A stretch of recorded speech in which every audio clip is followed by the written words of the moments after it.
Good morning বন্ধুরা, সকাল সকাল ছাদে চলে আসলাম। আর আমি তোমাদের কোনো পাখি দেখাতে পারি না, চাল তো আমি প্রত্যেক দিন দিই, যদি না দেখাতে পারি আওয়াজ শোনাতে পারবো। দেখো কত আওয়াজ করছে, এরা কিন্তু আমার ঘরেই থাকে, এরা বাইরে গিয়ে শুধু খেয়েই আসে। আর এরা ঘরে থাকার কারণে আমাকে এতটা জ্বালায়, আমার ঘরের ভেতর পর্যন্ত চলে যায়, রান্নাঘরে, শোবার ঘরে, সব জায়গায় গিয়ে পটি করে আসে। আর এই চড়ুই পাখি না উঠতে উঠতে পটি করতে পারে, এদের এই ক্ষমতা। আর দেখো কি করে রেখেছে আমার সিঁড়িগুলো, প্রত্যেক দিনই পরিষ্কার করতে হয়। তো দেখো রেলিংগুলো কি অবস্থা করেছে, হাত দিয়ে দিয়ে এই পাখির পটি বেরোলে পরিষ্কার করতে জীবন আমার কয়লা হয়ে যায়। হালকা কালারের দেয়ালে একদম ছাপা ছাপা করে দিয়েছে। আরও দেখো, এই দেখো রেলিংয়ে একদম লাইন দিয়ে পটি করে রেখেছে। আমি এক এক সময় ভাবি আমি কি চড়ুই পাখির বাড়িতে আছি, না ওরা আমার বাড়িতে আছে। তো দেখো একদম মোটা করে দিয়েছে। আর এগুলো না গন্ধও বেরোয়, মাঝে মধ্যে কাঁচা ডিমও ছুঁড়ে ফেলে দেয়। আর মাঝে মধ্যে পাখির বাচ্চাও পড়ে যায়, কিন্তু তুলে যেই দেবো না সেই পাখির বাচ্চাগুলো বাঁচে না। আমি এটাই বুঝি না, অনেকটা উঁচুতে থাকে। ওই দেখো পাখিগুলো দেয়ালে চিপকে রয়েছে। এইটুকু জায়গার মধ্যে ওরা কী করে যে বাসা বানিয়ে রেখেছে আমি এটাই ভেবে পারি না। সারাটা দিন চিৎকার করে। সবাই বলে নাকি বাড়িতে চড়ুই পাখি থাকলে অর্থ উন্নতি, সুখ সমৃদ্ধি বাড়ে।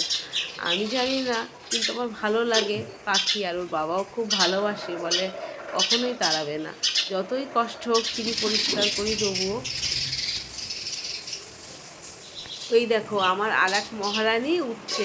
এখন মহারানীর ঘুম ভাঙলো, এখন তিনি যাচ্ছেন ছাদে টয়লেট আর পটি করার জন্য। ও তো এমনিতেও খুব লক্ষ্মী, নিচে কোনো জায়গায় একটু ময়লা করবে না, কোনো কিছু কাটবে না, ছিঁড়বে না। পরে আমি যবে থেকে এ বাড়িতে এসেছি 5 বছর ধরে, তবে থেকেই কিন্তু ওরা এইভাবে আমাকে জ্বালাতন করে মারছে।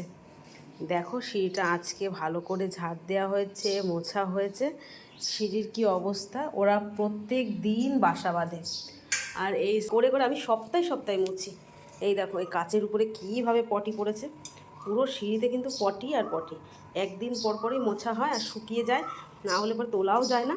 দেখো চলো আরও দেখাই তোমাদের, আরও আছে খুব সুন্দর। ওদের জন্য তো এই দেখো চাল রেখেছি গুছিয়ে, চাল এখান থেকে খাবে, যেখানে আমি ছাদে যখন দেবো সেখান থেকে খাবে না।